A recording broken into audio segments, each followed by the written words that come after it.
Ok, bonjour et bienvenue sur notre chaîne. Aujourd'hui dans cette vidéo, nous allons parler de la réciproque du théorème de Pythagore. Alors restez jusqu'à la fin de la vidéo parce que nous allons essayer d'expliquer de la manière la plus simple possible. On commence donc avec l'exercice 2. Les triangles ci-dessous sont-ils rectangles?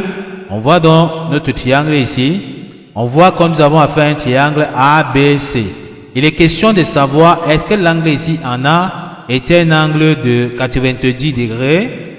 Est-ce que l'angle ici que nous avons ici en A est un angle donc de 90 degrés? C'est la question qu'on veut savoir. On va donc dire que l'angle ici est un angle de 90 degrés, c'est-à-dire que notre triangle ABC est rectangle ici en A. Si et seulement si le théorème de Pythagore est donc vérifié. Le théorème de Pythagore dit ceci: l'hypoténuse, c'est-à-dire le plus long côté de notre triangle rectangle au carré, c'est-à-dire BC au carré, sera donc égal à AB au carré plus AC au carré. Comme nous voyons ici, BC au carré, c'est-à-dire le plus long côté de notre triangle rectangle, ou bien encore le côté qui est en face de l'angle droit au carré, est égal à AB au carré plus AC au carré. Donc ça, c'est le théorème de Pythagore. Donc si cette relation-ci est donc vérifiée, on va donc conclure tout simplement que notre triangle est donc rectangle en A, en utilisant donc la réciproque de Thalès. Donc on va juste vérifier. La réciproque de Thalès nous permet de vérifier si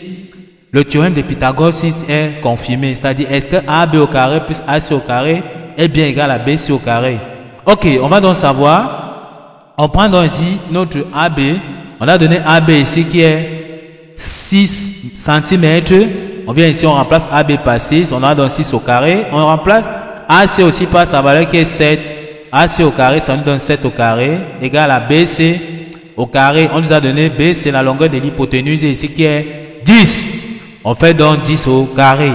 Est-ce que 6 au carré plus 7 au carré est égal à 10 au carré? Si on calcule donc ceci à gauche, ça nous donne ce qui est à droite, ça nous donne 10 au carré. On va conclure que nous avons affaire à un triangle rectangle en A. On va donc dire ici que le triangle rectangle, si et seulement si 6 au carré plus 7 au carré est-il égal donc à 100 au carré? Donc c'est ce qu'on veut donc vérifier. On a calculé donc 6 au carré qui est AB au carré. 6 au carré c'est 36. 6 au carré c'est 6 fois 6.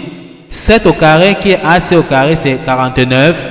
Est-il égal à 10 au carré qui est BC au carré? Parce que 10 au carré c'est 10 fois 10 qui vous donne 100. Est-ce que c'est égal à 100?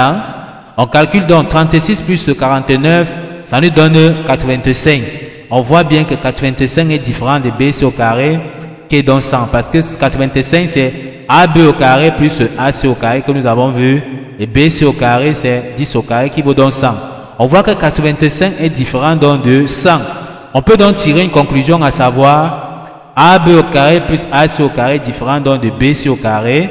Donc comme 85 est différent de 100, on peut conclure alors que le triangle n'est pas rectangle. Donc voici comment on utilise donc la réciproque de Pythagore pour pouvoir démontrer qu'un triangle est rectangle. Nous sommes donc arrivés au terme de cette vidéo. Ne manquez pas de vous abonner à la chaîne, de liker la vidéo, de partager la vidéo aux proches amis et d'activer la cloche de notification pour ne plus manquer nos prochaines vidéos. Sur ce, à bientôt.